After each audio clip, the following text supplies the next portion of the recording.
Bonsoir, je suis Guillaume de Muséonautes et bienvenue dans la cour de Khorsabad. Cette salle du musée du Louvre tente de reconstituer l'un des plus fameux palais de l'art assyrien construit au 8e siècle avant notre ère.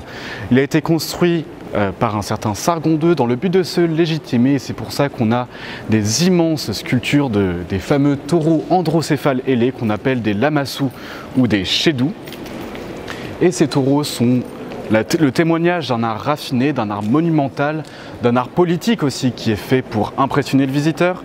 On a également des décors narratifs qui accompagnent tous ces taureaux et qui permettent vraiment une compréhension de ce palais qui est essentiel pour comprendre l'art assyrien en général et notamment l'art des capitales et des palais qui sont essentiels au Proche-Orient ancien et qui est vraiment un joyau au musée du Louvre pour les collections des antiquités orientales. Le lamassou, donc le taureau androcéphale ailé, a un rôle de génie protecteur. Il est là pour protéger le palais, surtout symboliquement en fait, parce qu'il ne bouge pas. Mais c'est un génie qui est symbolisé par ses cornes, donc c'est une créature divine, mais il a aussi un rôle structurel tout simplement pour soutenir les voûtes. Voilà, c'est aussi simple que ça, c'est pratique et c'est joli.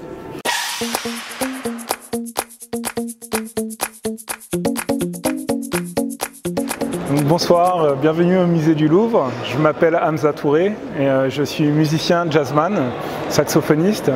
Là ce soir c'est les JOP, donc les jeunes ont la parole et je vais donner mon interprétation en improvisant de cette œuvre d'art que vous pouvez voir ici qui s'appelle le tombeau des Néréides. Donc c'est un sarcophage de la Rome gréco-romaine et en fait ce sarcophage représente une case marine, donc un cortège marin en l'honneur d'une divinité.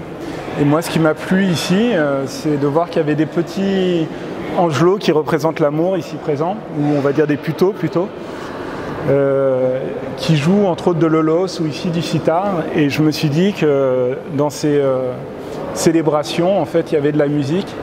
Et j'ai lu que le dieu Dionysos, qui était un dieu qui correspond dans l'évolution des mentalités gréco-romaines à la résurrection et au passage vers l'éternité, était un dieu qui a voyagé pendant une partie de sa vie en Lydie et en Phrygie. Et du coup, je vais vous jouer sur un mode phrygien, une interprétation du voyage de Dionysos.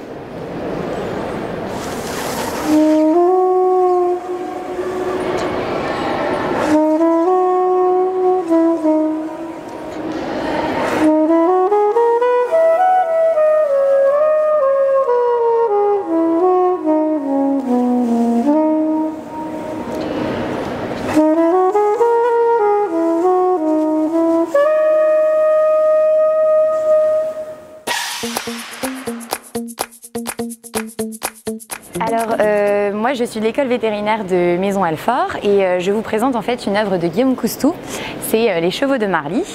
Les chevaux de Marly ont été commandés par Louis XV en 1743 et en fait vont orner la cour Marly dans le château de Marly. On voit des chevaux qui se cabrent et qui vont être tenus par leurs palefreniers. Les chevaux sont représentés en fait avec un comportement d'agression, avec les naseaux dilatés, les yeux écarquillés et la crinière ébouriffée.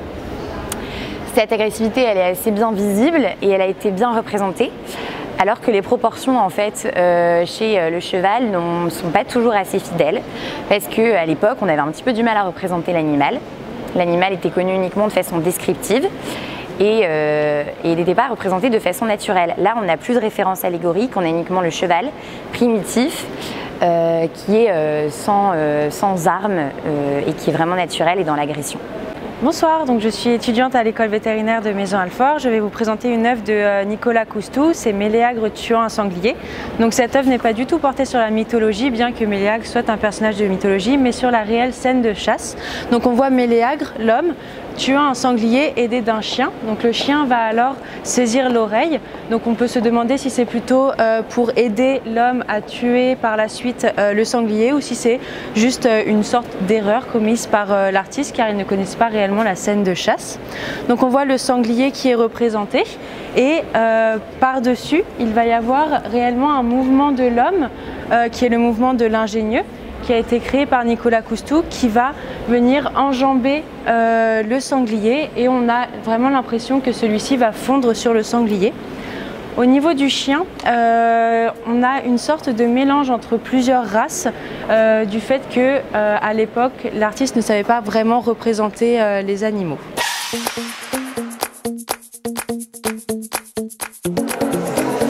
Il était une fois un couple sans enfants. Dans leur grande piété, ils prièrent les dieux de leur venir en aide. Leur zèle religieux toucha profondément Apollon le Clément.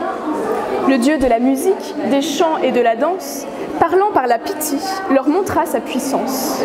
Una figliola voi avrete, ma gli dei l'offrirete.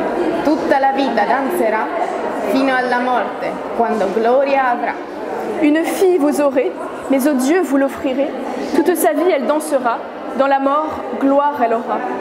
Le Dieu tint sa promesse, un enfant leur naquit. Celle-ci, dès sa jeunesse, de vertu fut comblée. Personne n'en eut tant, encore moins aujourd'hui. Avant que de marcher, elle sut déjà danser. Avec l'âge, elle gagna en grâce et en beauté. Des foules accouraient pour la voir tournoyer. Les instruments jouaient, accompagnant sa danse, les lyres et les flûtes, crotales en cadence. Une fois qu'elle fut femme, sa renommée croissante parvint à Dionysos, le grand dieu des Bacchantes. Il la prit près de lui et en fit sa prêtresse, l'éléva comme modèle de grâce et d'allégresse. À l'heure de sa mort, elle vola jusqu'aux cieux. Elle devint immortelle et rejoignit les dieux. Jusqu'à la fin des temps, on la verra danser dans les banquets divins. Elle nous fera rêver. Sur terre, on éleva une tombe dorée. Près d'elle, on suspendit une étrange poupée. Sous le souffle du vent, la poupée se balance et rend à notre artiste son éternelle danse.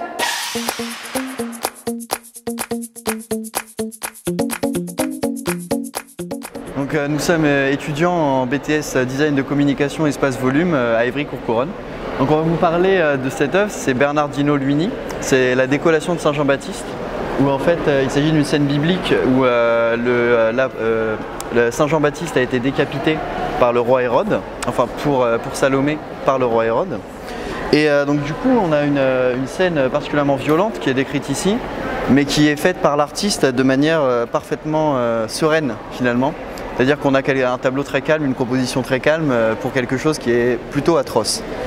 Donc on pourrait se demander, avec les tableaux que nous avons ici, si par exemple on cache la tête ici, ou si on cache ici pareil la tête, on se retrouve avec finalement des portraits, tout simplement des portraits féminins, et on oublie toute l'atrocité entre guillemets de la scène.